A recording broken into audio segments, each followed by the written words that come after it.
انت شبعان حب وشبعان دلال؟ ما يعني نوعا ما يعني ما عندي حب. مع تنهيده. ايه يلا تفضل فضفض لي، ليه في نقص عاطفه؟ احنا يعني مرينا باشياء ما حلوه هواي يعني كشعب، فاهميني؟ فماكو وقت للحب وماكو وقت الاشياء الحلوه وهذا. يعني اخر فتره بالاونه الاخيره يلا صار اكو مجال لهذه المواضيع لان يعني جبناها كلها اشياء مو تمام. فعلى الصعيد الشخصي يعني انا يعني قليل العلاقات. شو يعني قليل العلاقات؟ بتحب الوحده اكثر؟ نوعا ما منزوي؟ اي. ليه؟ بتخاف من الناس ولا ليه؟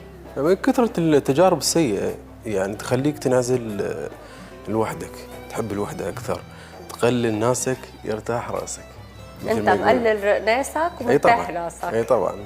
شوف أنا ما أريد أنشر السلبية من البداية، أنا بدي أقول حبوا وتعافوا، بس خلوا بالكم من العلاقات المو تمام على الصعيد الصداقات وعلى صعيد الحب.